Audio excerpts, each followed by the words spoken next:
നമസ്കാരം. ACV ന്യൂസിൽ ഇന്ന് ഉള്ളു തുറക്കുന്നത് Shri PC George.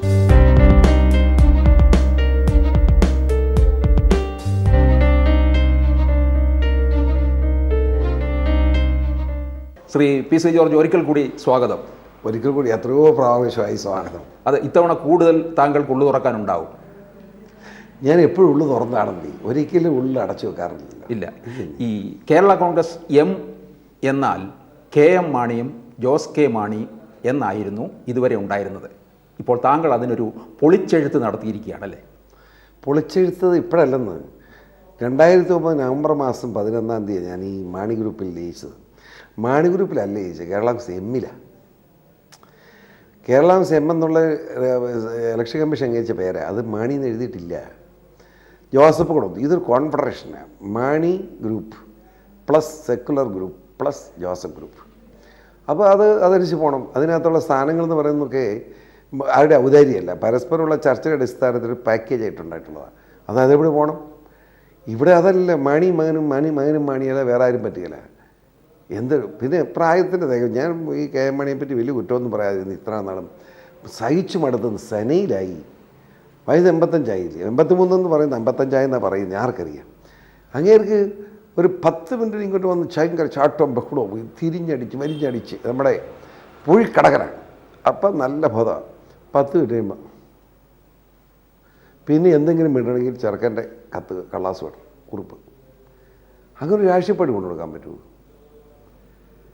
ബഹുമാനെ PJ Joseph അദ്ദേഹം തുറന്ന് പറയുമെങ്കിൽ, സത്യം ചെയ്ത് പറയുമെങ്കിൽ. ഞാൻ ചോദിച്ചു, സാറേ നമുക്കൊന്ന് കമ്മിറ്റ് കൊടുണ്ടേ? എന്നെ അദ്ദേഹം പറഞ്ഞു, അതിന് അങ്ങേരുടെ സ്റ്റഡി ക്ലാസ് കേൾക്കാൻ പറയണമെന്നാണോ അതിനർത്ഥം? നിന്നോട് ചോദിച്ചു. അത് ചെറുക്കൻ ഒരു കമ്മിറ്റ് കൂടിയ ചെറുക്കൻ്റെ സ്റ്റഡി ക്ലാസ്സാണ്. എന്തൊരു കഷ്ടകാലമെന്നറിയോ? പല പ്രാവശ്യം ഞങ്ങൾ നോക്കി നിർത്തുക, അവൻ തുടരും. അപ്പനിങ്ങനെ ഇരിക്കില്ലേ? ഇത് സഹിക്കാവുന്നതിനപ്പുറത്തായി. അതുകൊണ്ടാണ് ഞാനിത് തുറന്നു പറഞ്ഞത്.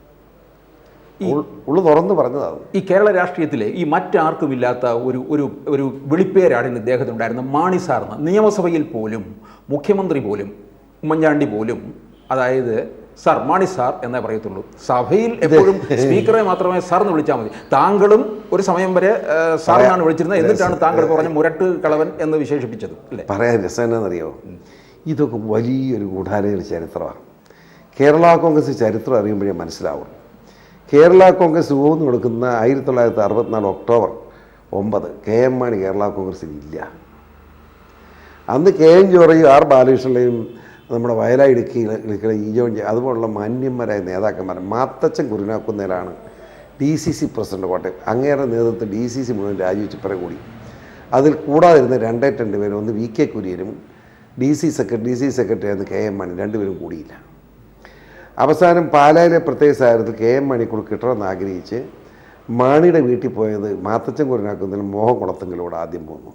പിന്നെ ഒഴിവൂറുകാരനൊരു കാർന്നവരുണ്ട്, ആ പേര് ഞാൻ മറന്നുപോയി. ഇവരെല്ലാം കൂടി സംസാരിച്ച മാണി 3 ഡിമാൻഡ് വെച്ചു. 1, എനിക്ക് ഒരു ജീപ്പ് വേണം പ്രവർത്തിക്കാൻ. 2, പാലാ സീറ്റ് വേണം. 3, 10,000 രൂപ തരണം. ഈ 3 കാര്യങ്ങൾ സമ്മതമാണെങ്കിൽ കേരള കോൺഗ്രസ് ചേരാമെന്ന് പറഞ്ഞു. ഇവർ പോയിട്ട് അന്ന് തന്നെ ജീപ്പ് ഒരാകുന്ന മാത്തച്ചേട്ടൻ കൊടുത്തു. പിന്നെയുള്ളത് സീറ്റ് വാഗ്ദാനം ചെയ്തു. എന്നിട്ടും നമ്മുടെ ഒത്തിരി പരിപാടി നിർത്തി KM മാണി വന്നില്ല. ചോദിച്ചു 10,000 രൂപ കിട്ടിയില്ലതാണ്. അവസാനം ഇപ്പോൾ ജീവിച്ചിരിക്കുന്ന R ബാലകൃഷ്ണപിള്ള, അങ്ങനെ സത്യം പറയുമെന്ന് എനിക്കറിയത്തില്ല, R ബാലകൃഷ്ണപിള്ളയും മോഹൻ കുളത്തുങ്ങളും കൂടി കാറേ പോയി മാണിയുടെ വീട്ടിൽ ചെന്ന് 10,000 രൂപ കൊടുത്തു. വലിയ തന്തോഴം ചാടി മേടിച്ചു. പിറ്റേ ദിവസം കേരള കോൺഗ്രസ്സായി. അങ്ങനെ കേരള കോൺഗ്രസ്സായ KM മാണി ഉണ്ടാക്കാവുന്നതിന് മാക്സിമം ഉണ്ടാക്കിയില്ല. ഇനിയെങ്കിലും ഒന്നും നിർത്തണ്ടേ? അപമാനകരമല്ലേ? ഒന്ന് ആലോചിച്ച് ദൈവത്തെ ഓർത്ത്. മാണി ഇതുപോലെ എന്നിട്ട് വേറൊരു ദുഃഖസത്യം അറിയാമോ? PT ചാക്കോയുടെ ബന്ധത്തിൽപ്പെട്ട പെണ്ണിനെയാണ് KM മാണി കണ്ടി, കുട്ടിയമ്മ ചേട്ടത്തി. എന്നിട്ട് പോലും PT ചാക്കോയെ തൃശ്ശൂരിൽ നിന്ന് ഡെഡ് ബോഡി കൊണ്ടുവന്നപ്പം മാത്തച്ഛൻ്റെ നേതൃത്വത്തിൽ തടഞ്ഞിട്ട് PT ചാക്കോ ഡെഡ് ബോഡി പിടിക്കുകയായിരുന്നു. ചുമ്മാ കാറിനെ ഡിക്കി കൊണ്ട് അടക്കാനാണ് നോക്കിയത്. അത് ഗ്രൂപ്പുകളെ കോൺഗ്രസിൻ്റെ. മാത്തച്ഛൻ്റെ നേതൃത്വത്തിൽ DCC ചെന്ന് അവിടെ ചെന്ന് തിരിച്ച് വലിയ ആയിരക്കണക്കിന് ഞാനും കൂടി അവിടെ നിന്ന് വിലാപയാത്രയെ കൊണ്ടുവന്ന് നമ്മുടെ ചാവുമ്പതായിൽ കൊണ്ടുവന്ന് അദ്ദേഹത്തെ അടക്കി. മാണിക്ക് ധൈര്യമുണ്ടോ പറയാൻ? ആ ശവസംസ്കാരത്തിൽ പങ്കെടുക്കാൻ പോലും മാണി പോയിട്ടില്ല, അറിയാമോ? PT ചാക്കോയുടെ ശവസംസ്കാരത്തിൽ പങ്കെടുക്കാൻ പോകാത്ത ആളാണ് ശ്രീ KM മാണി. എന്നുവെച്ചാണ് അങ്ങേര് പറഞ്ഞത് PT ചാക്കോയുടെ ആവേശം കൊള്ളുന്നു. ഞാൻ ഇതൊക്കെ മിണ്ടാതിരുന്നത് ഇത് ഇച്ച് പറയുന്നത് എന്താണെന്ന് ജനം അറിയട്ടെ.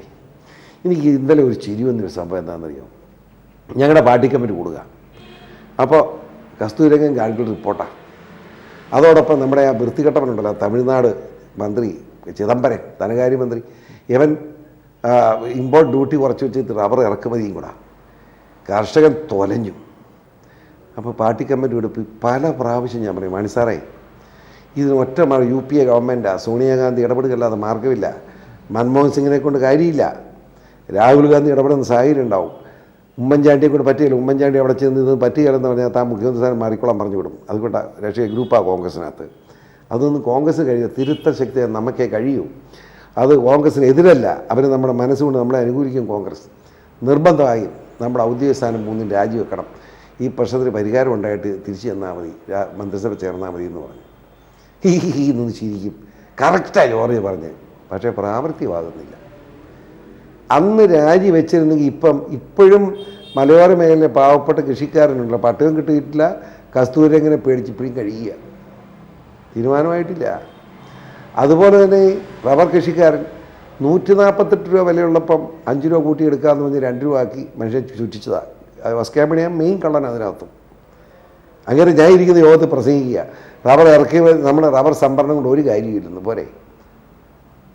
അങ്ങനെ ഇവിടുത്തെ വൻകിട റബ്ബർ കമ്പനിയുടെ ആളുകളും, പേരൊന്നും ഞാൻ പറയുന്നില്ല, എല്ലാം കൂടെ കാശ് കൊടുത്തു കഴിഞ്ഞപ്പോൾ കാശ് മേടിച്ച് പൂട്ടിയടിക്കുന്നവൻ കൃഷിക്കാരനെ രക്ഷിക്കുമോ? കൃഷിക്കാരന് വോട്ട് പോരെ, അല്ലാതെ അവന് വല്ലതും ചെയ്തു കൊടുത്തൊരു കാര്യമുണ്ടോ? അന്ന് രാജിവെക്കാൻ വേണ്ടി രാജിവെക്കാത്ത മാണി, അന്ന് രാജിവെച്ചാൽ ലക്ഷക്കണക്കായ കേരളത്തിലെ കർഷകനെ രക്ഷിക്കുന്ന പാവങ്ങളെ, ആ മാണി ഇന്നലെ മുഖ്യമന്ത്രി ഉമ്മൻചാണ്ടിയും PWD മന്ത്രി നമ്മുടെ രമേശ് ചെന്നിത്തലയും നമ്മുടെ കുഞ്ഞാലിക്കുട്ടി സാഹിബിനെ ഭീഷണിപ്പെടുത്തി ഇപ്പം രാജിവെക്കുന്നു. എന്താ രാജിവെക്കാൻ കാര്യം? അയാൾ ചെയർമാനായിട്ടുള്ള പാർട്ടിയുടെ വൈസ് ചെയർമാനായി PC ജോർജിനെ ചീഫ് സ്ഥാനത്ത് മാറ്റണം, UDF വിളിക്കാൻ പാടില്ല. ഈ 2 കാര്യം ചെയ്ത് ഇപ്പം തീരുമാനം വന്നില്ല, ഇപ്പം ഞാൻ രാജിവെക്കുന്നാണ് പറയുന്നത്. അയാൾ മനുഷ്യനാണോ? മൃഗമല്ലേ? പറ. നന്ദി വേണ്ടേ? 50 കൊല്ലം കേരളത്തിലെ ജനങ്ങളെ ചുമന്നതല്ലേ? ഭീഷണിയുടെ മുമ്പിൽ മുഖ്യമന്ത്രി വഴങ്ങിയില്ലേ? വഴങ്ങി. അതാണ് മുഖ്യമന്ത്രി. എന്തിന് മുഖ്യമന്ത്രി ഞാൻ ചോദിക്കുന്നതല്ലേ? എൻ്റെ ജീവിതത്തിലെ ഉമ്മൻചാണ്ടി എന്ന് പറഞ്ഞ ആളെ പിന്നെ എനിക്ക് ഭയങ്കരമായ മനസ്സിൽ ബഹുമാനം സ്നേഹമുണ്ട്. അതെന്താണെന്നറിയാം, ഭയങ്കര സ്നേഹമുണ്ട്, അങ്ങനെക്കറിയാം. അതുകൊണ്ടാണ് ഞാനൊന്നും അദ്ദേഹത്തെ പറ്റി പറയാത്തത്. പക്ഷേ ഇന്നലെ ഒരു മുഖ്യമന്ത്രിയുടെ ഗതികേട് കണ്ടപ്പോൾ സഹതാപം. ഈ മന്ത്രിസഭയുടെ ആദ്യഘട്ടത്തിലെ ലീഗിന് വഴങ്ങിയിട്ടില്ലേ മുഖ്യമന്ത്രി? ലീഗിന് വഴങ്ങിനകത്തൊരു പ്രശ്നമുണ്ട്. അതിനകത്ത് സ്വല്പം ന്യായമുണ്ട് ലീഗിൻ്റെ കയ്യിൽ. കാരണം ലീഗിന് കൊടുത്ത ക്യാബിനറ്റ് റാങ്കുള്ള ചീഫ് സ്ഥാനമാണല്ലോ PC ജോർജിന് തരേണ്ടി വന്നത്. ഒരു പ്രത്യേക മാണി അതറിയാവും, അതും കള്ളത്തരം കാണിച്ചത്. ഇത്രയൊരു നികൃഷ്ടൻ. ഇലക്ഷൻ കഴിഞ്ഞ് റിസൾട്ട് വന്നു.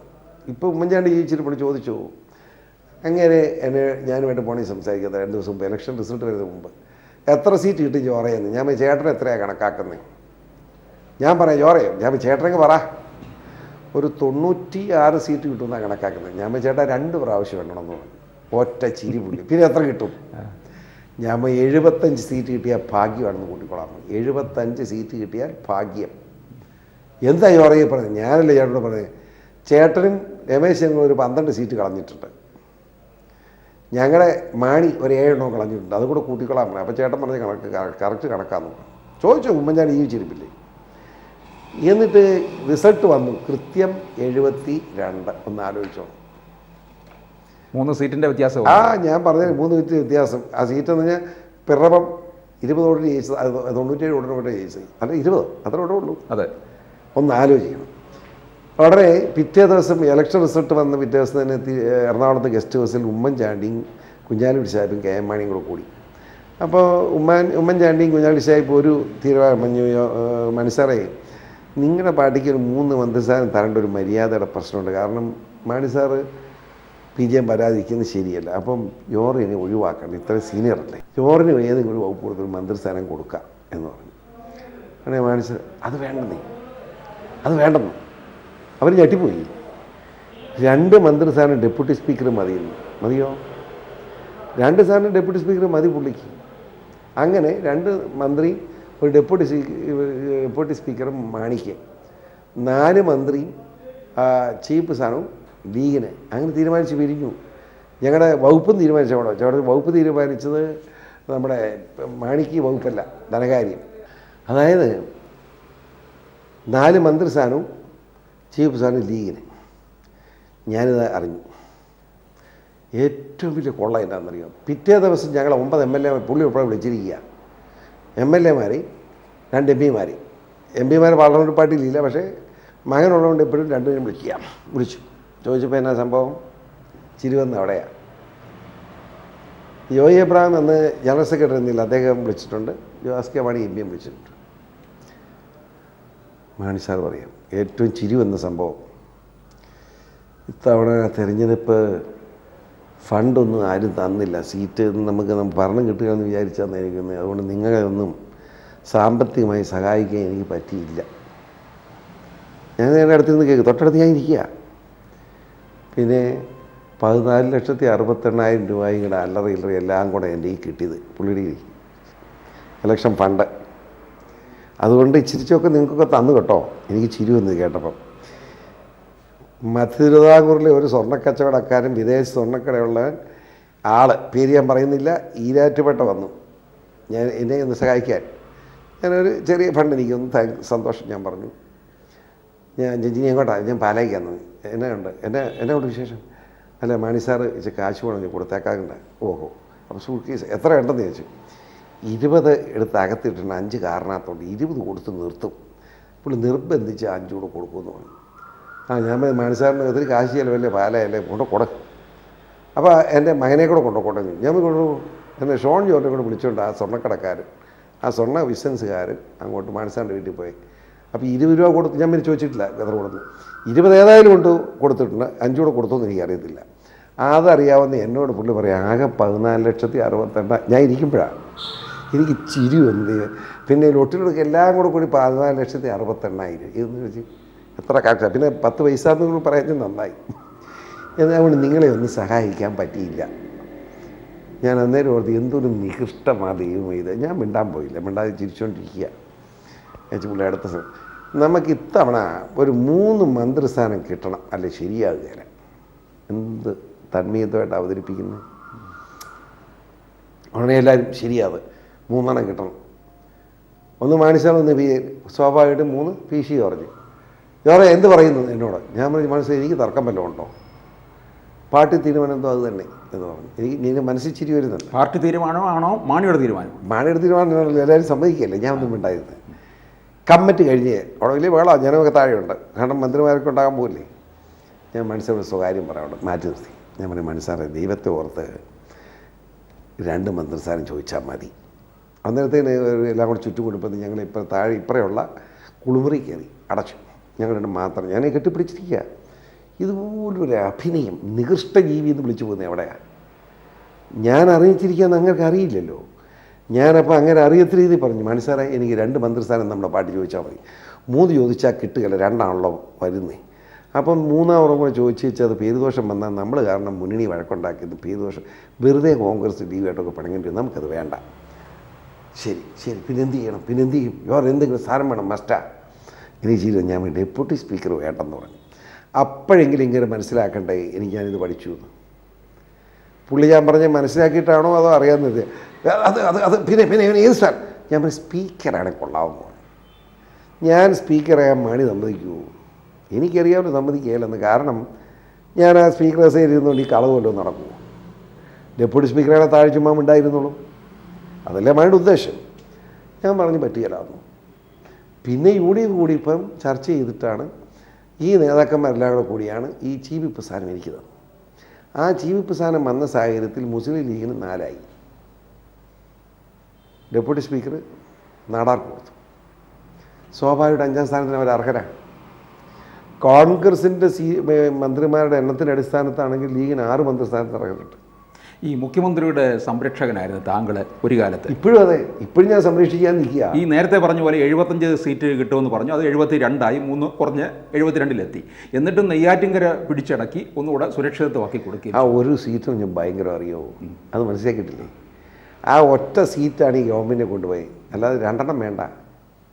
2 വന്നാലും നഷ്ടമാണ്. ഈ ഒരെണ്ണം വന്നപ്പോൾ കിട്ടിയത് 68-77 ഒരു 68-67 അപ്പോൾ 72-73 അപ്പോൾ 3-3-6 സീറ്റായി. മനസ്സിലായോ?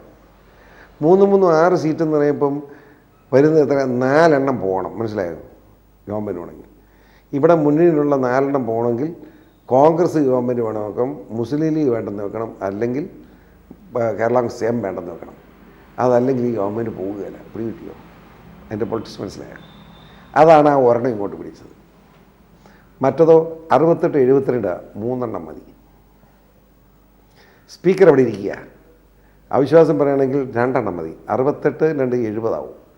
അപ്പോൾ 2 MLA വരെ അങ്ങോട്ട് പോയാൽ പോവും. ഇതാകുമ്പോൾ പോക്ക് കണക്കില്ല. ഈ ഉമ്മൻചാണ്ടിയുടെ സംരക്ഷകനാണ് ഇപ്പോഴും എന്ന് പറയുമ്പോഴും പക്ഷേ അദ്ദേഹത്തിന് ഇപ്പോഴും താങ്കളെ തള്ളാനും വയ്യ കൊള്ളാനും വയ്യാത്തൊരവസ്ഥയിലല്ല ഇരിക്കുന്നത്. മനുഷ്യഹൃദയം അദ്ദേഹത്തിന് ഉണ്ടെന്നാണ് എൻ്റെ വിചാരം. ഉണ്ടെങ്കിൽ എന്നെപ്പറ്റി മോശം അദ്ദേഹം പറയില്ല. മനുഷ്യഹൃദയമാണെങ്കിൽ. ഈ മാണി ഇത്രയും കാലം ബജറ്റ് കച്ചവടം നടത്തി എന്ന് പറയുന്നുണ്ട്. ഈ ഇപ്പോൾ അവസാനം വരെയും അവസാനത്തെ സമയത്ത് ബജറ്റിൽ ഒരു പക്ഷേ ഒന്നും നടന്നിട്ടില്ലായിരിക്കും. അതിനു മുമ്പ് വരെയുള്ള ഈ ബജറ്റിൽ ഇവിടെ കച്ചവടം നടത്തി. അതിനു മുമ്പ് പിന്നെ എന്തായിരുന്നു ശ്രീ PC ഇതുവരെ ഒന്നും മിണ്ടാതിരുന്നത്? ആര് പറഞ്ഞു മിണ്ടിയില്ലെന്ന്? മിണ്ടടത്തൊക്കെ മിണ്ടിയിട്ടുണ്ട്, മിണ്ടടത്തൊക്കെ പറഞ്ഞിട്ടുണ്ട്. പക്ഷെ അത് പൊതുജനൊന്നും പറയാൻ പറ്റുമോ? ഇത് ഒരു പാർട്ടിയല്ലേ. അത് തന്നെയല്ല, മാണിയിലേക്ക് ഞാൻ മാണി ഗ്രൂപ്പിൽ ചേർന്നെങ്കിൽ എമ്മിലല്ലേ ഞാൻ മെമ്പർഷിപ്പ് എടുത്തിരിക്കുന്നത്. കൺഫെഡറേഷൻ കേരള കോൺഗ്രസ് എം ആയി. കേരള കോൺഗ്രസ് എമ്മിൽ നിന്ന് ഇലക്ഷൻ കമ്മീഷൻ എഴുതി കൊടുത്താണ് ചിഹ്നം എടുത്തത്. കേരള കോൺഗ്രസ് പേരുള്ള പാർട്ടി PC തോമസിൻ്റെ ഇല്ല, കേരള കോൺഗ്രസ് B പിള്ളയുടെ ഇല്ല, കേരള കോൺഗ്രസ് പിന്നെ ജേക്കബ് ഗ്രൂപ്പ് ആപ്പണം. ഇങ്ങനെ 5 കേരള കോൺഗ്രസ് അല്ലേ. അപ്പോൾ നമുക്ക് ഇലക്ഷൻ കമ്മീഷന് മുമ്പിൽ നിന്ന് ഭരണഘടന ഇല്ലെന്ന് ചുമ്മാ ഞങ്ങളായിട്ട് തട്ടിക്കൂട്ടി പറഞ്ഞാൽ ഓടിച്ചിട്ട് കൊടുത്തുകൂടെ? ഇലക്ഷൻ കമ്മീഷൻ നമ്മുടെ ചിഹ്നം മരവിപ്പിക്കാൻ പോയപ്പോൾ കൊണ്ട് കൊടുത്തുകൂടാ? അതുകൊള്ള ആകെ അത് എടുത്താൽ അറിയാം. ഇപ്പോൾ താങ്കൾ ഈ മാണിയെ ഇത്രയും പ്രകോപിപ്പിക്കുന്നതിൻ്റെ കാര്യം ഒരു പക്ഷേ താങ്കളെ എങ്ങനെയെങ്കിലും പുറത്താക്കുക എന്നുള്ളതായി വേണ്ടിയിട്ടാണ്. തെറ്റിപ്പോയി. എനിക്ക് പറയുന്നതൊക്കെ തെറ്റിദ്ധരിക്കണ്ട. ഇനി മാണി എന്നെ പുറത്താക്കാൻ ഞാൻ സമ്മതിക്കുന്നില്ല. ഞാൻ കേരള കോൺഗ്രസ് എമ്മിൻ്റെ പ്രവർത്തകനായി കേരളം മുഴുവൻ നടക്കാൻ പോകും. ഏക വൈസ് ചെയർമാൻ. എൻ്റെ പേര് ഭരണഘടനയില്ലാത്ത എന്തോ കുന്തം ചെയ്യാനാണ്. മനസ്സിലായോ? പിന്നെ മാണി ഇന്ന് ബൈബിൾ വാക്യം പറയും 99 നഷ്ടപ്പെട്ട് 99 കൊടുത്ത് നിൽക്കുമ്പോൾ 1 നഷ്ടപ്പെട്ടാൽ ആ 99 ഉപേക്ഷിച്ച് 1 പുറകെ പോകണമെന്ന്. അതിന് കാരണം എനിക്ക് കേട്ടത് ശരിയെന്ന്. പുള്ളി ഇരിക്കുന്നത് 99 പെടകളാണ്. ആ പെടയ്ക്ക് മകൻ നോക്കിക്കോളും. പെടയില്ലേ, ഒരു പൂവനേ ഉള്ളൂ, അതിൻ്റെ പുറകെയാണ് വരുന്നത്. ഈ പൂവൻ്റെ അടുത്ത് ചിലവാകുകയില്ല. അതാണ് പ്രശ്നം. അല്ല, താങ്കളെ പിന്നെ പുറത്താക്കാൻ പറ്റില്ലെന്നുണ്ടെങ്കിൽ പിന്നെ എങ്ങനെ പോകും? ഇതിനകത്ത് മാണിയെ വെല്ലുവിളി ഞാൻ പോകുന്നില്ല. കേരള കോൺഗ്രസ് എമ്മിൻ്റെ വൈസ് ചെയർമാൻ എന്നതിൽ പാർട്ടി കമ്മിറ്റികളൊക്കെ സജീവമായി കൂടിക്കൊണ്ട് ഇപ്പോൾ എവിടെ സാറിന് പാർട്ടി കമ്മിറ്റി ഒന്നും ഇല്ലല്ലോ. ഞാൻ പാർട്ടിക്ക് 140 നിയോജക മണ്ഡലത്തിൽ Kerala Congress M vice chairman committee വിളിക്കാൻ പോവുക. ഇതുപോലെ ചുമ്മാ തൊമ്മനും ചാണ്ടിയും തൊമ്മനും ലൂക്കായും അല്ല. 140 മണ്ഡലങ്ങൾ എന്ന് പറഞ്ഞാൽ 14 ജില്ലകളിലായി കഴിഞ്ഞു. 14 ജില്ലകളിൽ കേരള കോൺഗ്രസ് എം പേര് പിടിക്കുമോ? പേര് പിടിക്കും. കേരള കോൺഗ്രസ് PCOR വൈസ് ചെയർമാനെ കമ്മിറ്റിയിൽ പറയാം. ഇവിടെ തന്നെ തൊമ്മൻ കറിയ, കുരുവിള, ചാണ്ടി, തൊമ്മൻ ചാണ്ടി, ഇതല്ലേ കേരള കോൺഗ്രസ് എം. വല്ല ഹിന്ദുക്കൾ ഇപ്പം തന്നെ MLA ഒരു MLA ഉണ്ട്. നാണമുണ്ട് അയാളുടെ കാര്യം പറയാൻ. എനിക്ക് പെടയല്ലത്, പൊരുന്നയാണ്. സാധാരണ കേരള കോൺഗ്രസ് ചരിത്രത്തിൽ എങ്ങനെയെന്നറിയുമോ? സ്ഥാനം വരുമ്പോൾ സ്വാഭാവികമായി ഇപ്പം കോൺഫെഡറേഷൻ ആയതുകൊണ്ട് ഈ 3 ഞാൻ വന്നത്. ഇപ്പം മാണി ഗ്രൂപ്പിൽ തന്നെയല്ലേ കിട്ടുന്നത്. അത് ചെയ്യേണ്ടത് ആർക്കാ? അയക്ക് കൊടുക്കണ്ടേ? ഹിന്ദുവിന് കൊടുക്കണ്ടേ? അങ്ങനെ ബാലകൃഷ്ണൻ നാരായണക്കുറുപ്പ് മന്ത്രിയായത്, സ്പീക്കറായതൊക്കെ ഡെപ്യൂട്ടി സ്പീക്കറായില്ലേ നാരായണക്കുറുപ്പ്? ഇയാള് കാഞ്ഞിരപ്പള്ളിക്കാർക്ക് അപമാനമായിട്ട് ഇങ്ങനെ നടക്കുക. പോട്ടെ, അയാളെ പറ്റി ഒന്നും പറയുന്നില്ല. ഈ കരുണാകരൻ മുഖ്യമന്ത്രിയായി ഞാൻ ഒന്നുകൂടെ പറയാം. ഞാൻ കേരള കോൺഗ്രസ് ഉണ്ടാകുമ്പോൾ അതിനകത്ത് പട്ടികജാതിക്കാരൻ കാണും, ആദിവാസി കാണും, പാവപ്പെട്ട നാടാർ കാണും, മുസ്ലിം കാണും, ഹിന്ദു കാണും. മനസ്സിലായോ? പാവപ്പെട്ട പിന്നോക്കക്കാരൻ ഏറ്റവും പിന്നോക്കം നിൽക്കുന്ന പാവപ്പെട്ട ഈഴവനുണ്ടാവും. മനസ്സിലായോ? മത്സ്യത്തൊഴിലാളുണ്ടാവും. മനസ്സിലായില്ലേ? അതുപോലെ നാടാരെ പോലെ തന്നെ പട്ടികവർഗം പോലെ തന്നെയുള്ളതാണ് നമ്മുടെ പാവപ്പെട്ട ആശാരി, മൂശാരി, തട്ടാന്മാർ, വിശ്വകർമ്മചാർ എല്ലാവരും ഉണ്ടാവും.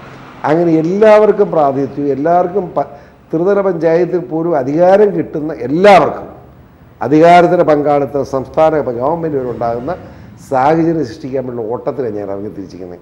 കക്കുന്നതിനെ കൂട്ടിക്കല കക്കുന്നതിനെ ശരിപ്പെടുത്തി ഞങ്ങൾ. അഴിമതിക്കെതിരെയുള്ള പോരാട്ടമായത് കാണിച്ചു തരാൻ ഞാൻ നിങ്ങളൊരു 6 മാസം ക്ഷമിക്കും, ഞാൻ കാണിച്ചു തരാം. കോട്ടയം തിരുനക്കര മൈതാനത്ത് പൊതുയോഗം വിളിക്കുമോ? സംശയം എന്താണ്, വിളിക്കാതിരിക്കാൻ പറ്റുള്ളൂ. മാണിയോടെ പാലയിൽ മത്സരിക്കും എന്നും താങ്കൾ പറഞ്ഞിട്ടുണ്ടല്ലേ, 25,000 വോട്ടിന്. മാണി ഒരു കാര്യം ചെയ്യട്ടെ, ഞാൻ പൂഞ്ഞാറ് വിട്ടുപോയാൽ പൂഞ്ഞാറുകാർ സമ്മതിക്കാൻ തല്ലിക്കൊല്ലോ. അവിടെ നിന്ന് പോയാൽ നമ്മുടെ ആളുകളാണ് എന്നെ വിളിച്ചുകൊണ്ടിരിക്കുക, എന്തിനാ പാലായിക്ക് പോകുന്നതെന്ന് ചോദിച്ച്. പക്ഷേ പാലായിലെ 6 പഞ്ചായത്ത് എൻ്റെതാണ്, പഴയ പൂഞ്ഞാറാണ്. അപ്പം ഞാൻ പറഞ്ഞത് പാലായിലും പൂഞ്ഞാറും ഞാൻ നിൽക്കാം, മാണിയിൽ നിന്ന് പാലായിലും പൂഞ്ഞാറും എവിടെയെങ്കിലും നമ്മൾ ജയിക്കുമെന്ന് നമുക്ക് നോക്കാം. ആര് ജയിക്കും നോക്കാം. പാലാ മാണി എന്ന് ഞാൻ വിളിച്ചതാണ്, പാലാ മെമ്പറെന്ന് വിളിച്ചതാണ്. വളരെ വിനയത്തോട് ACV TV-യിലൂടെ ലോകത്തോട് ഞാൻ പറയുന്നു, വിളിച്ചു പറയുന്നു, അടുത്ത നിയമസഭാ ഇലക്ഷൻ കഴിയുമ്പോൾ KM മാണിയെ മുൻ പാലാ മെമ്പർ എന്ന് വിളിക്കുന്നത് കേൾക്കാനുള്ള ഭാഗ്യം നിങ്ങൾക്ക് എല്ലാവർക്കും ഉണ്ടാവും. എഴുതിയിട്ടോ. ഈ PC ജോർജിനെ ചീഫ് വിപ്പ് സ്ഥാനത്ത് നിന്ന് പുറത്താക്കുന്നതിന് തൊട്ട് മുമ്പ് സരിതയുടെ കത്ത് പുറത്തു വരുന്നു. ദൈവമേ, ദൈവം ശരിയോടൊപ്പമല്ലേ. അപ്പം ഇതിനകത്ത് എന്താ നിഗൂഢമായ ലക്ഷ്യം? ആരിലാണ്? ഞാൻ ചോദിക്കട്ടെ, എനിക്ക് ചിരി വന്നു. ആ സ്ത്രീ കിടന്നും വളർന്നും കറങ്ങി അടിക്കില്ലേ എന്നുവെച്ചാൽ അവസാനം വന്ന് ഈ ആ പെണ്ണുമ്പോൾ എന്നാ പറയുന്നത്, ഞാൻ ആ പെണ്ണിൻ്റെ കാര്യം ചർച്ച ചെയ്യാൻ പോലും ഇഷ്ടമില്ലാത്തതാണ്. അവൾ പറഞ്ഞത്, പത്തനംതിട്ട പറഞ്ഞെന്താ, ഇതെല്ലാം ഞാൻ ബാലകൃഷ്ണയുടെ ഇത് കൊടുത്തിട്ടുള്ളൂ, പിന്നെ എങ്ങനെ PC ജോർജ് ഇത് പുറത്തേക്കും? ബാലകൃഷ്ണപിള്ള PC ജോർജിന് തന്നു അല്ലേ എന്നല്ല അവൾ പറഞ്ഞത്. അതാ രസം. ഈ രേഖ വ്യാജമാണ്. ജോസ് കെ മാണി ഞാൻ മിണ്ടിയിട്ട് പോലും ഒരു പ്രാവശ്യം കണ്ടതുള്ളൂ, അവനെ കണ്ടിട്ട് പോലും ഇല്ല. ആ കത്ത് വ്യാജമാണ്, എൻ്റെ കത്തല്ല. അത് PC ജോർജ് ഉണ്ടാക്കിയതായിരിക്കാനാണ് സാധ്യത. അതാണ് എൻ്റെ പേര് പറഞ്ഞ ആരോപണം. രാത്രിക്ക് ജോസ് കെ മാണി ആയിട്ടുള്ള കച്ചവടത്തിൻ്റെ ഭാഗമായിട്ട് ചെയ്ത ഒരു പ്രചരണമാണ്. പക്ഷേ തിരുവനന്തപുരത്ത് വന്നപ്പോൾ അവിടെ കളി പൊട്ടി. അവൾ ഇതാണ് കത്ത് എന്നിങ്ങനെ പൊക്കി, എന്നിട്ട് 30 പേജാണ്. ഇതൊന്നും അങ്ങനെ ഇതിലൊന്ന് ഇത് നോക്കൂ, ഇതിൽ ജോസ് കെ മാണിയുടെ പേരില്ല എന്ന് പറഞ്ഞ് ഇങ്ങനെ 11 പേജ് ഇങ്ങനെ എടുത്ത് ഇങ്ങനെ ഇത്ര കാണിച്ചുള്ളൂ. കലാകാരന്മാരായി പത്രപ്രവർത്തകരെ, ഫോട്ടോഗ്രാഫേഴ്സ് മുഴുവൻ ഫോട്ടോ അടിച്ചങ്ങ് എടുത്ത്. ആ ഫോട്ടോ അടിച്ചപ്പോൾ അതിനകത്ത് 6ാമത്തെ പേജിൽ കിടക്കുന്നത് ജോസ് കെ മാണി എന്ന് തന്നെയാണ്, ഡൽഹിയിൽ നിന്ന്. 6 അല്ല 7 ജോസ് കെ മാണി. അയാൾ എന്നെ നിർബന്ധിച്ച് സെക്സ് ചെയ്തെന്നല്ല എഴുതി വെച്ചിരിക്കുക. അത് അടിച്ചെടുത്തു. മിണ്ടാനില്ല അവൾക്ക്. ഇപ്പോൾ എല്ലാവർക്കും മനസ്സിലായില്ലേ? അതിന് സത്യം എന്താണെന്നറിയോ? പുറത്ത് പറഞ്ഞാൽ നാണക്കേടാണ്. ഞാൻ ഈ സ്ത്രീയെ അകത്താക്കാൻ ശ്രമിച്ച് എല്ലാവർക്കും അറിയാം, അവൾക്കും അറിയാം ഞാനന്ന്. ഇവളെ എൻ്റെ അടുത്ത് വന്നേച്ച് പോയ അന്ന് മുതൽ ഇവളെ പിടിക്കാൻ ഞാൻ തീരുമാനിച്ചു. കാരണം ഇവള് എന്താണ് ചെയ്യുന്നതെന്ന് എനിക്ക് ബോധ്യപ്പെട്ടതുകൊണ്ടാണ്. കാരണം എന്നെ അവിടെ ഡ്രൈവർ ഉൾപ്പെടെ എന്നോട് ഒന്ന് കൺഫ്യസ് ചെയ്തു. മനസ്സിലായില്ലേ? ഞാൻ അത് തന്നെയല്ല, എനിക്ക് വേറെ ഒരു ഇൻട്രസ്റ്റ് ഉണ്ടായത്. പെരുമ്പാവൂര് ഇവള് 40 ലക്ഷം രൂപ കളിപ്പിച്ച ആളെന്ന് പറയുന്നത് എൻ്റെ വീടിന് പുറകെ താമസിക്കുക എൻ്റെ ഒരു സഹോദരി, മുസ്ലിം കുട്ടിയാണ്, എൻ്റെ സ്വന്തം സഹോദരിയെ പോലെ ആ കുടുംബം. അവളുടെ ഭർത്താവിൻ്റെതാണ്. ഇവിടെ പിടിക്കാതിരിക്കാൻ പറ്റുമോ? അങ്ങനെ അവിടുത്തെ SI വന്ന ഇവളെ അടി കൊടുത്ത് പിടിച്ചുകൊണ്ട് പോയത്. ഇവിടെ അല്ലെങ്കിൽ ഈ ഗവൺമെൻറ് ഇരിക്കുമ്പോൾ അവളെ അറസ്റ്റ് ചെയ്ത് നടക്കും. അവളെ പിടിച്ചുകൊണ്ട് പോയി. അവിടെ അന്ന് ചെന്ന് കഴിഞ്ഞപ്പോൾ അവൾക്ക് മനസ്സിലായി ഞാനാന്ന്. അതുകൊണ്ട് പിന്നെ അവളെ അകത്ത് കിടപ്പൊക്കെ ഇതെല്ലാം കഴിഞ്ഞ് ഇവളെന്നെ ഫോണിൽ വിളിക്കുന്നത് കാണണം. ഞാൻ വെച്ചാൽ നിന്നെ കാണേണ്ട കാര്യം എനിക്കെന്താ, എനിക്കിങ്ങനെ കാണേണ്ട കാര്യമില്ല. അപ്പോൾ അവൾ പറഞ്ഞു സാർ എന്നെ ഉപദ്രവിക്കുക. ഞാൻ പറഞ്ഞു ഉപദ്രവം നിർത്തി, എൻ്റെ ജോലി കഴിഞ്ഞു, ചെയ്യാനുള്ള ചെയ്ത് ഇനി നിൻ്റെ പുറകെ ഞാനില്ല, അത് നിയമത്തിന് വഴിക്ക് പോയിക്കോട്ടെ, എൻ്റെ ജോലി തീർന്നു എന്ന് പറഞ്ഞു. അതല്ല സാറിന് തെറ്റിദ്ധാരണയൊന്ന് മാറ്റണമെന്ന് എനിക്ക് ആഗ്രഹമുണ്ട്, അതുകൊണ്ട് കാണും. ഞാൻ ഒരു കാര്യം ചെയ്യും, തിരുവനന്തപുരത്തേക്ക് ഞാൻ കാണാനില്ല, ഈരാറ്റുപേട്ട ഞാൻ എൻ്റെ ഭാര്യ ഉൾപ്പെടെ കുടുംബമായിട്ട് ഞാൻ താമസിക്കും, വീട്ടിൽ വന്നാൽ നിന്നെ കാണാം, ഞാൻ കാണില്ല, ഞാൻ അവിടെ വന്ന് കണ്ടോളാം. ശരി, നീ വന്നു, രാത്രി 9 മണിക്ക് മുമ്പ് വരണം, അതും പറഞ്ഞു. ഞാൻ കൃത്യം വീട്ടിൽ വിളിച്ച് പേട്ടത്തന്നെ ഉണ്ടായിരുന്നു, വിളിച്ചപ്പോൾ ആരും വന്നിട്ടില്ല. കൃത്യം 9 മണിയായപ്പോൾ ഞാൻ വീട്ടിൽ ചെന്ന് കയറി ഓഫീസ് മുറി തുറന്ന് ആൾക്കാരൊക്കെ ഉണ്ട് അവിടെ ഇരിക്കുന്നു. ആ സമയം കൃത്യം ഒരു കാർ കൊണ്ട് നിർത്തി, കാറിൽ നിന്ന് ഫുൾ പർദ്ദ ഒക്കെ ഇട്ടൊരു സ്ത്രീ ഇറങ്ങി വന്നു. അപ്പോൾ ഇവളാന്ന് എനിക്ക് മനസ്സിലായി. കൂട്ടത്തിൽ ഇറങ്ങിയ ആളുടെ പേര് ഇപ്പോൾ ഉള്ളു തുറക്കുന്നില്ല, കാരണം അയാൾ എന്നെ വിളിച്ച് കരഞ്ഞു, എൻ്റെ പേര് പറയരുത് എന്ന്. ഞാൻ പറയായിരുന്നു, അയാളോട് പറഞ്ഞു. അതൊരു കോൺഗ്രസ് നേതാവാണല്ലേ? അല്ല, കോൺഗ്രസ് അല്ല, അതും പറഞ്ഞേക്കാം, കോൺഗ്രസിന് ബന്ധമൊന്നുമില്ല. വന്നു, ഇവിടെ വന്നിരുന്നു, എന്നുവെച്ച് ഇത് മുഖത്തൊക്കെ മാറ്റി. ഞാൻ ചെന്ന വളരെ വിഷയം പർദ്ദയാണ്. അപ്പോൾ അവൾ കരയുക, സാറിനെ തെറ്റിദ്ധരിച്ച് എന്നെ പിടിച്ച് ജയിലിട്ട് സാറിന് ഉത്തരവാദിത്വം, എന്നെ അത് ചെയ്യാവോ? ഞാൻ നീ ചെയ്ത പാപത്തിന് ഫലമാണത്, നീ വഞ്ചനയും കളിപ്പിലും നടക്കാൻ പാടില്ലായിരുന്നു, ദൈവശിക്ഷയാണ് നിനക്ക് കിട്ടിയത്. ഞാനതിൽ ദുഃഖിതനല്ല. അപ്പോൾ അവൾ പറഞ്ഞു, സാറിന് അറിയില്ല, ഈ കത്ത് വായിച്ചാൽ ഇങ്ങനെ ഇവിടുന്ന് എടുത്ത് ഇത് വായിച്ചാൽ എൻ്റെ ജീവിതം മനസ്സിലാവും. ജയിലിൽ കിടന്നുകൊണ്ട് എഴുതാണ്. ഞാനത് മേടിച്ചു. ഞാൻ ആദ്യം ഇത് വായിക്കേണ്ടെന്ന് എൻ്റെ മനസ്സ് പറഞ്ഞു. അപ്പോൾ അവൾ കരഞ്ഞുകൊണ്ട്, സാർ ഇതൊന്ന് വായിക്കണം, സാറിന് എന്നോട് സഹതാപം തോന്നും എന്ന് പറഞ്ഞു. ശരി, ഒരു സ്ത്രീ വന്ന് പറയല്ലേ. ഞാൻ എടുത്ത് ഓരോ പേജ് ഞാൻ വായിച്ചു. ഇങ്ങനെ അവൾ പറഞ്ഞ് 30 എന്ന് പറഞ്ഞില്ലേ, കളവാണ്. 25 പേജേ ഉള്ളൂ. ഞാൻ നോക്കി. താങ്കൾക്ക് ഈ കത്തിൻ്റെ കോപ്പി കിട്ടിയില്ലേ? ഞാൻ മേടിച്ചില്ല. പറയാൻ കേട്ടുള്ളൂ. ഞാൻ വായിച്ചു. എന്ന് വെച്ച് കത്ത് നേരെ മേശപ്പുറത്ത് അവിടെ മുന്നോട്ട് എടുത്ത മോളെന്ന് പറഞ്ഞു. സാറിൻ്റെ ഇരുന്നോട്ടെ. നമ്മൾ വേണ്ട, എൻ്റെ ഇത് വേണ്ട, അതുകൊണ്ടാണ് നിൻ്റെ ഇരുന്നോട്ടെ. അവളും എടുത്ത് അവൾക്ക് ഇട്ടു. ഇനി എന്ത് സാറിന് പറയണം? നിന്നെ ഉപദ്രവിക്കാൻ ഞാനില്ല, ഞാൻ സഹതപിക്കുന്നു. നീ ഇത്രമാത്രം പീഡനം സഹിച്ചു എന്ന് ഇപ്പോഴാണ് എനിക്ക് മനസ്സിലായത്. ഇത് പലതും എനിക്കറിയാമായിരുന്നു, പക്ഷേ ഇത്രമാത്രം പീഡിപ്പിക്കപ്പെട്ടു നീ എന്ന് എനിക്ക് ഇപ്പോഴാണ് മനസ്സിലായത്. നീ പൊക്കോ, ഇനി ഞാൻ നിനക്ക് ഉപദ്രവിക്കാനില്ല. അത് ഞാൻ അവളെ പോവുകയും ചെയ്തു. അത് കഴിഞ്ഞ് അവളെ എന്നെ വിളിച്ചിട്ടിട്ട് ഞാൻ വിളിച്ചിട്ടിട്ട് എനിക്ക് കള്ളം പറയാനൊന്നും ഇല്ല. അവളെ എന്നെ സഹായിക്കണം സാറെന്ന്, നോക്കട്ടെ മോളെ എന്ന് പറയും. അവിടെ വക്കീൽ കളിപ്പിച്ചെന്ന് പറഞ്ഞ് വിളിച്ചു. ഫെന്നി ബാലകൃഷ്ണൻ ഞാൻ ചോദിച്ചു, നീ എന്തിനാണ് ഫെന്നി മനുഷ്യനെ ഉദ്ധരിക്കുന്നത്? അവളവിടെ വഴിക്ക് ജീവിക്കട്ടെ, ഒരു സ്ത്രീയല്ലേ. ചോദിച്ചോ ഫെന്നിയോട്. ഞാൻ അവരെ ആദ്യം ഫെന്നിയൊക്കെ ഞാൻ തന്തയ്ക്ക് പറഞ്ഞ ഓർക്കുന്നുണ്ടല്ലോ, ഫോണിലൂടെ ഞാൻ നിർത്തി. എന്നെ ഇത് മനസ്സിലാക്കിയിട്ട് ഞാൻ KM മാണി, ഞങ്ങളുടെ പാർട്ടിയുടെ ചെയർമാനല്ലേ, ഞാൻ ചെന്ന് പറയും, മാണി സാറേ, അതാ ഞാൻ ചെക്കൻ എന്ന് വിളിച്ചെന്ന പരാതി. അല്ല, മാണിയോടെ താങ്കൾ ധരിപ്പിച്ചിരുന്നു? കേട്ടോ, ഒരു 3 മാസത്തിന് മുമ്പാണ്. ഞാൻ ചെന്ന്, മാണി സാറേ, ഇത് ഒരു കാര്യം പറയാനുണ്ട്. രഹസ്യമായിട്ട് മാറ്റത്ത് പറഞ്ഞു, നമ്മുടെ ചെറുക്കൻ വെച്ചാൽ കുഴപ്പമാണ്. അതാണ് ഞാൻ ഈ ചെറുക്കൻ എന്ന് വിളിച്ചെന്ന് പരാതി. എന്നെ പറയും. ഞാൻ പറഞ്ഞിങ്ങനെ സരിത വന്നിരുന്നു, ഞാൻ കത്ത് തന്നു, ഞാൻ വായിച്ചു. അതിനകത്ത് വളരെ മോശം ഇടപാടാണ് നമ്മുടെ ചെറുക്കനുമായിട്ട് അവർക്കുള്ളത്. ഞാൻ ചെറുപ്പമല്ലേ, അതുകൊണ്ടൊക്കെ 19 വയസ്സേ ഉള്ളൂ. അതുകൊണ്ട് ചെയ്യാൻ കഴിയുന്നത് ആ ബന്ധം ഉപേക്ഷിക്കുക എന്നുള്ളത് മാത്രം കൊണ്ട് കാര്യമില്ല. ആ കത്ത് എങ്ങനെയെങ്കിലും നശിപ്പിച്ചില്ലെങ്കിൽ അപകടം ഉണ്ടാകുന്ന എൻ്റെ ചിന്ത. അവിടെ സ്വഭാവമാണ്. അവൾ സ്വാഭാവികമായിട്ട് കേസ് 10-37 ഉണ്ട്, തീർക്കാൻ കാശ് വേണ്ടി വരും. അതുകൊണ്ട് മിക്കവാറും ഈ എഴുത്ത് അവൾ പണത്തിന് വേണ്ടി ഉപയോഗിക്കാനുള്ള സാധ്യത ഞാൻ കാണുന്നത്. ശ്രദ്ധിച്ചാൽ കൊള്ളാം. ഞാൻ പറഞ്ഞതാണ് എൻ്റെ ആ കഷ്ടകാലം.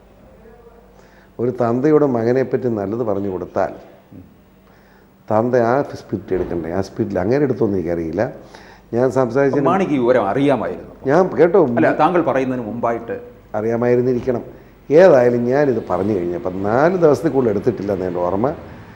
മാണി സ്റ്റേറ്റ് കാർ ഉപേക്ഷിച്ച് പ്രൈവറ്റ് കാറിൽ മാവേലിക്കര ചെന്ന് അവന് ഒരുത്തൻ്റെ വീടാണ് അത്. മാവേലിക്കര ആരോടും കൂടെ ചോദിച്ചു, ജോസ് കെ മാണിയുടെ പിരിവുകാരൻ ആരാന്ന്. അല്ല, അങ്ങനെ മാവേലിക്കരയിൽ പോയതിന് താങ്കൾക്ക് തെളിവ് ഉണ്ട്?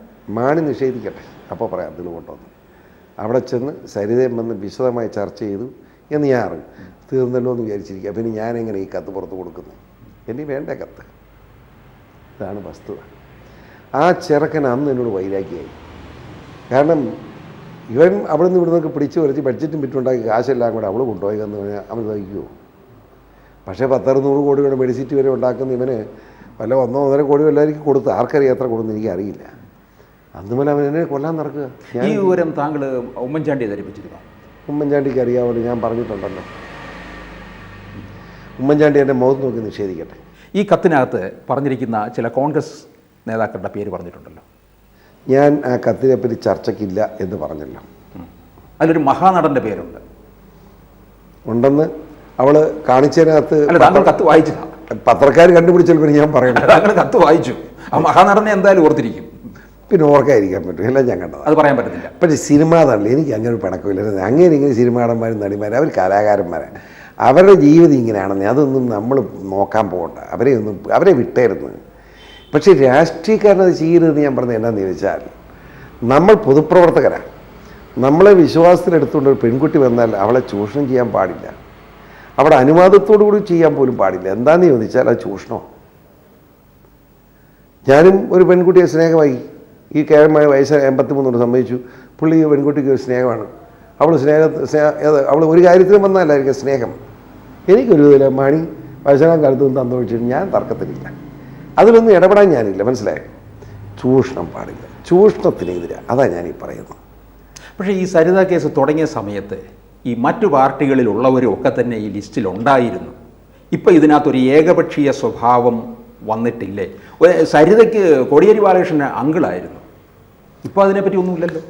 ആ എഴുത്ത് വായിച്ചാൽ എല്ലാം പറയുന്നുണ്ടാകും. കോടിയേരി ബാലകൃഷ്ണൻ ഏതായാലും ചൂഷണം ചെയ്തിട്ടില്ല.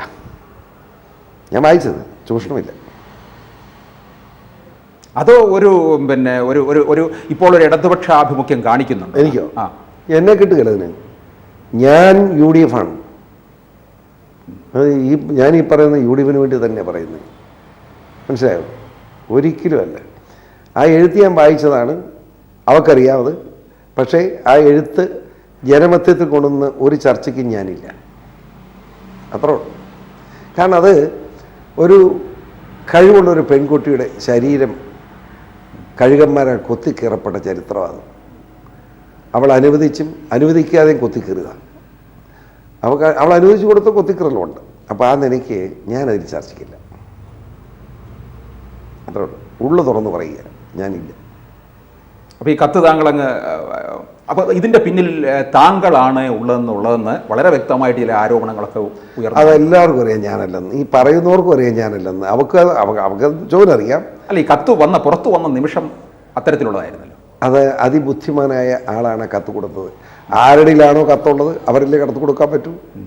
അതിബുദ്ധിമാനായ രാഷ്ട്രീയക്കാരൻ തന്നെയാണെന്ന് ഞാൻ വിശ്വസിക്കുന്നു. ആരാട്ടെ. ഈ കഴിഞ്ഞ ദിവസം പ്രകാശ് കാരാട്ട് പറഞ്ഞിട്ടുണ്ട് LDF ഒന്ന് വിപുലീകരിക്കുമെന്ന് പറഞ്ഞിട്ടുണ്ട്. എന്തെങ്കിലും മനസ്സിൽ കണ്ടോണ്ടാണോ? അത് LDF ബാലകൃഷ്ണനുള്ള ഏതാണ്ട് UDF വിട്ട് കഴിയും.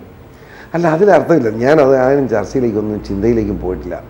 എൻ്റെ ചിന്ത ഇപ്പോൾ ഈ ഇഷ്യൂ മാത്രം. കേരള കോൺഗ്രസിൻ്റെ വൈസ് ചെയർമാൻ, അത് ഏക വൈസ് ചെയർമാനാണ്. അപ്പോൾ രണ്ടില പിടിച്ചെടുക്കും. അത് എടുക്കാതെ എന്താ മാർഗം എന്നുള്ള എൻ്റെ ചിന്ത ഇപ്പോൾ. അതിപ്പോൾ ഞാൻ അത് നോക്കട്ടെ, ഞാനിങ്ങനെ നോക്കാം. അപ്പോൾ മാണിയെ പുറത്താക്കും. കാരണം ജനം 2000 പേരാ സെക്രട്ടറി. മാണിയുടെ 600, സെക്യൂറിൻ്റെ 600, ജോസഫിൻ്റെ 800. അപ്പോൾ 2000 പേരുടെ സ്റ്റേക്കാൻ പറ്റും. ഞാൻ തിരുനക്കരക്കാനും വിളിച്ചു കൂട്ടും, നോട്ടീസ് കൊടുക്കും. എല്ലാവരും അഡ്രസ്സൊന്നും ഇല്ല, മാണിയുടെ കയ്യിലുമില്ല, എൻ്റെ കയ്യിലില്ല, ജോസഫിൻ്റെ കയ്യിലില്ല. ഞാൻ വിളിച്ചു കൂട്ടും. ഏക വൈസ് ചെയർമാൻ നോട്ടീസ് അയക്കും, പത്രത്തിൽ പരസ്യം ചെയ്ത് ഒരു ക്ഷണക്കത്ത് പത്രത്തിൽ അങ്ങോട്ട് കൊടുക്കും. എന്ന് വെച്ച് അതൊക്കെ വരാൻ പോകുന്നുള്ളൂ. തിരുനക്കര മൈതാനത്ത് കൂട്ടും. ഒരു 2000 പേര് വോട്ട് ചെയ്യും. ഞാൻ മാണിക്കെതിരെ ചാടി ഈ ചെയർമാൻ കൈക്കൂലിക്കാരനും അഴിമതിക്കാരനാണെന്ന് ബോധ്യപ്പെട്ടിരിക്കുന്നു. അത് കേരള കോൺഗ്രസിന് അപമാനം ഉണ്ടാക്കുന്നു. കാർഷിക മേഖലയിൽ ജനങ്ങൾ ബുദ്ധിമുട്ടിയപ്പോൾ മാണി തിരിഞ്ഞു നോക്കിയില്ല. റബ്ബറിന് വിലയിടിഞ്ഞപ്പോൾ അതും വിറ്റ് കാശാക്കാനാണ് മാണി നോക്കിയത്. കർഷകനെ രക്ഷിച്ചില്ല, റബ്ബർ കർഷകനെ രക്ഷിച്ചില്ല. ഇവിടുത്തെ നെൽകർഷകന് 20 രൂപ കൊടുക്കാമെന്ന് ഉമ്മൻചാണ്ടി ഉൾപ്പെടെ പ്രഖ്യാപിച്ചിട്ടും പരസ്യമായി പ്രഖ്യാപിച്ചിട്ടും അത് പ്രഖ്യാപനം വന്ന് 19 കളിപ്പിച്ചു. നെൽകർഷകരോട് ചെയ്ത വഞ്ചന വളരെ വലുതാണ്. അവിടെ പമ്പിംഗ് പ്രതി കൊടുക്കാമെന്ന് പറഞ്ഞ് 2 കൊല്ലമായി മനുഷ്യൻ അവരെ കളിപ്പിച്ചുകൊണ്ടിരിക്കുകയാണ്. ഇങ്ങനെ എല്ലാ വിധത്തിലും പാവപ്പെട്ട പിന്നോക്കക്കാരെ ഇങ്ങനെ കാണാൻ പാടില്ല, പാവപ്പെട്ട ന്യൂനപക്ഷങ്ങളാക്കി ഇഷ്ടമില്ല, തൻ്റെ സ്വന്തം മകനും താനും മാത്രം മതി. ഈ ദുഷ്ട ചിന്താഗതിയോട് പോകുന്ന ഈ മുരട്ട് കിളവനായ ഈ ചെയർമാനിൽ ഞാൻ അവിശ്വാസം രേഖപ്പെടുത്തുന്നു.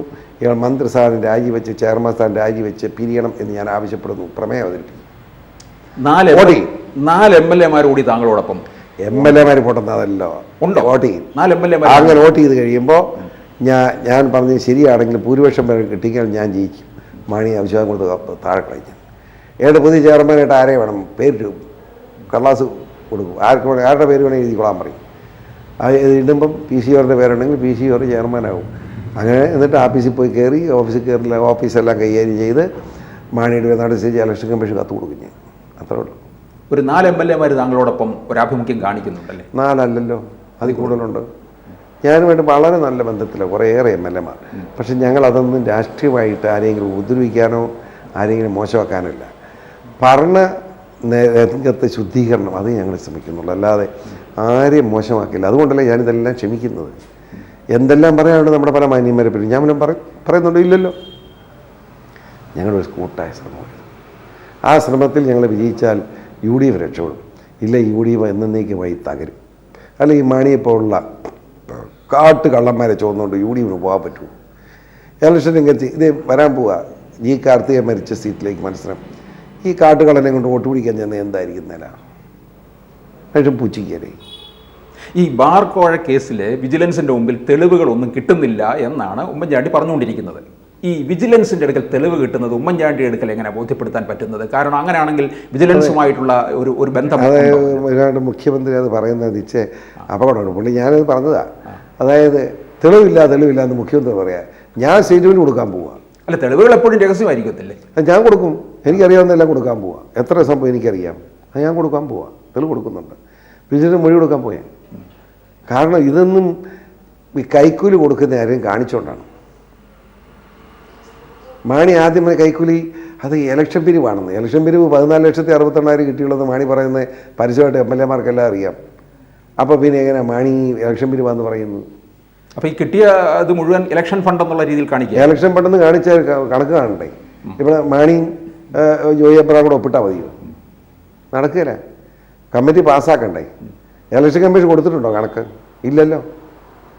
ഇനി കൊടുത്താൽ പറ്റുകയല്ലത്. മനസ്സിലായില്ലേ? അതൊക്കെ ഞാൻ പറഞ്ഞതാ. മനസ്സിലായി. ഇലക്ഷൻ ഫണ്ടെന്ന് പറഞ്ഞ് നമുക്ക് രക്ഷപ്പെട്ടാലോ എന്ന്. അന്ന് അത് കുഴപ്പമായോ അറിയാം, വേണ്ടെന്ന് പറഞ്ഞു. ഇപ്പോൾ അതാ പറയാമെന്ന് പറഞ്ഞ് കിടക്കുക. അത് പറഞ്ഞ് ഇനി എങ്ങനെ ചിലവാകും? താങ്കൾ മുഖ്യമന്ത്രിക്ക് ഒരു 10 കാര്യങ്ങൾ അടങ്ങിയ ഒരു കത്ത് കൊടുത്തല്ലേ? ഇത് 10 പേജുണ്ട്. അതതിൻ്റെ ഇതിനകത്ത് എന്തെങ്കിലും തരത്തിലുള്ള മറുപടി ലഭിച്ചു കഴിഞ്ഞിട്ടുണ്ടോ? മറുപടി ലഭിച്ചതെന്ന് വെച്ചാൽ ഉമ്മൻചാണ്ടിയുടെ പത്രസമ്മേളനത്തിൽ ഞാൻ ഇപ്പോൾ കണ്ടു, വായിച്ചു, ഞെട്ടിപ്പോയെന്നാണ്. ഇനിയും ഞെട്ടാനിരിക്കുന്നത്. അപ്പോൾ ഇതിൽ ഏത് കാര്യത്തിനാണ് താങ്കൾ ഇതിനകത്ത് മുൻതൂക്കം കൊടുത്തിരിക്കുന്നത്? മുഴുവൻ കാര്യത്തിൽ അഴിമതിക്കെതിരെയുള്ള പോരാട്ടത്തിന് മാത്രമാണ്, വേറെ ഒരു കാര്യമില്ല. എനിക്കൊന്നും വേണ്ട. അപ്പോൾ ഈ അഴിമതിക്കെതിരായിട്ടുള്ള കാര്യത്തിൽ താങ്കൾ 140 നിയോജക മണ്ഡലങ്ങളിലും പ്രത്യേകിച്ച് കേരള യാത്ര തന്നെ നടത്തും അല്ലേ? കേരള യാത്രയാണോ അഴിമതി വിരുദ്ധ യാത്രയാണോ തീരുമാനിക്കും. അതിന് VSDPയുമായിട്ട് VSDP എന്ന് പറയുന്നത് കേട്ടോ, 36ഓളം സംഘടനകൾ ഉണ്ട് ഇപ്പോൾ. മനസ്സിലായില്ലേ? SNDP ആയിട്ട് ഞാൻ ചർച്ച ചെയ്തിട്ടുണ്ട്. വെള്ളാപ്പള്ളി നടേശൻ സത്യത്തിൽ ഇവിടുത്തെ പിന്നോക്ക വിഭാഗത്തിൽപ്പെട്ട ഈഴവ സമുദായത്തെ ഏറ്റവും അധികം ഉയർത്തിക്കൊണ്ടുവന്നതിൽ സംഭാവന ചെയ്തയാണ് വെള്ളാപ്പള്ളി നടേശൻ ആണെന്ന് ഞാൻ വിശ്വസിക്കുന്നു, ജനറൽ സെക്രട്ടറി. അദ്ദേഹം എന്നെ ചിലപ്പോൾ ചീത്ത പറഞ്ഞു, അത് എനിക്ക് പ്രശ്നമല്ല. സ്വാഭാവികമായിട്ട് അങ്ങേര് ആ സമുദായത്തിന് ചെയ്ത സേവനം കണ്ടില്ല എന്ന് വെക്കാൻ കഴിയില്ല. 4000 കോടി രൂപയാണ് 70,000 യൂണിറ്റുകളിലൂടെ, ഒരു യൂണിറ്റ് 10, 15, 20 ഒക്കെ ആവാം. 4000 കോടി രൂപയാണ് മൈക്രോ ഫൈനാൻസിലൂടെ പാവപ്പെട്ട സമൂഹത്തിൻ്റെ ഈ പിന്നോക്കാരുടെ കുടുംബങ്ങളിൽ എത്തിച്ചിരിക്കുന്നത്. ആ പണമാണ് ഇന്ന് അവരെയൊക്കെ ജീവിക്കാനാക്കിയത്. കണ്ടില്ലെന്ന് വെക്കാൻ പറ്റില്ല. അപ്പം അത് ഇപ്പോൾ പറയാം, പഠിച്ചോളൂ. കേരളത്തിലെ ഈഴവ സമുദായത്തിൻ്റെ നവോത്ഥാന നായകനായി അറിയപ്പെടാൻ പോകുന്ന വെള്ളാപ്പള്ളി നടേശനാണ്. എനിക്ക് എന്നോട് ക്ഷമിക്കണം, നമ്മുടെ ഗോകുലം ഗോപാലനൊന്നും ഞാൻ പറഞ്ഞ് ഇഷ്ടപ്പെടത്തില്ല. പക്ഷേ ഗോകുലം ഗോപാലനല്ല, വെള്ളാപ്പള്ളി നടേശൻ തന്നെയാണ് ശരി. ഗോകുലം ഗോപാലൻ അദ്ദേഹത്തിന് ബിസിനസ്സുമായിട്ട് പൊക്കോളെന്ന് ഞാൻ പറയും. ഈ സമൂഹത്തെ രക്ഷിച്ചത് വെള്ളാപ്പള്ളിയാണ്. ആ വെള്ളാപ്പള്ളിക്ക് എതിരായിട്ട് പറയുന്നതിന് ഞാൻ യോജിക്കുന്നില്ല. ഞാൻ അദ്ദേഹത്തിന് അനുകൂലമാണ്. അതിപ്പോൾ ഇവിടെ പറയുന്നത് എപ്പോഴും പറയാറുണ്ട്. ഇന്നലെയും പറഞ്ഞിട്ടുണ്ട്, മിനിഞ്ഞാന്നും പറഞ്ഞിട്ടുണ്ട്, നാളെയും പറയും. നാളെ വെള്ളാപ്പള്ളി ചിലപ്പോൾ എനിക്കെതിരാവും, എന്നാലും ഞാൻ വെള്ളാപ്പള്ളി ചെയ്ത സേവനം പറയും. ആർ ശങ്കറിന് ശേഷം ഒളിച്ചിട്ട് കഴിയില്ല. ആർ ശങ്കർ ഏറ്റവും പ്രിയങ്കരനായ നേതാവ്, ജനനേതാവ് അദ്ദേഹത്തിന് ശേഷം കേരളത്തിൽ പാവപ്പെട്ട ഈ സമുദായത്തെ രക്ഷിക്കാൻ ഏറ്റവും ശക്തമായ നിലപാട് സ്വീകരിച്ച വെള്ളാപ്പള്ളി നടേശൻ ജനറൽ സെക്രട്ടറി. വേറൊന്നുകൂടെ പറഞ്ഞേക്കാം, കേരളത്തിലെ ജനങ്ങളുടെ മുമ്പിൽ തെറ്റിദ്ധരിക്കപ്പെട്ട, ന്യൂനപക്ഷങ്ങളുടെയും ക്രിസ്ത്യാനി മുമ്പിൽ തെറ്റിദ്ധരിക്കപ്പെട്ട ഒരു ജനനേതാവാണ് ആർ ശങ്കർ. അറിയാമോ? ആർ ശങ്കർ PT ചാക്കോയ്ക്ക് എതിരായിരുന്ന പ്രചരണം വസ്തുതാവിരുദ്ധമാണ്. ഇവിടുത്തെ ചില സമ്പന്നന്മാരുണ്ടാക്കിയ കള്ളപ്രചരണമായിരുന്നു. കേരളത്തിലെ വിദ്യാഭ്യാസ രംഗത്ത്, ഹയർ എഡ്യൂക്കേഷൻ രംഗത്ത് ഏറ്റവും വിപ്ലവകരമായ മാറ്റം കുറിച്ച ഉത്തരവിറക്കിയ വിദ്യാഭ്യാസ മന്ത്രി ആർ ശങ്കർ. അറിയാമോ? ആർ ശങ്കറിന് ശേഷം ആരും ഈഴവ സമുദായത്തിൽ ഒന്നും കൊടുത്തിട്ടില്ല. ഇനി അങ്ങോട്ടുള്ള ശ്രീ PC ജോർജിൻ്റെ യാത്ര അഴിമതിക്കെതിരെയുള്ള യാത്രയാണ്. അതെ. അപ്പോൾ പുതിയ വാർത്തകളുമായിട്ട് വീണ്ടും നമുക്ക് കാണാം. ഉള്ളു തുറക്കാം. ഇത്രയും ഉള്ളു തുറന്നതിന് വളരെ നന്ദി. നമസ്കാരം.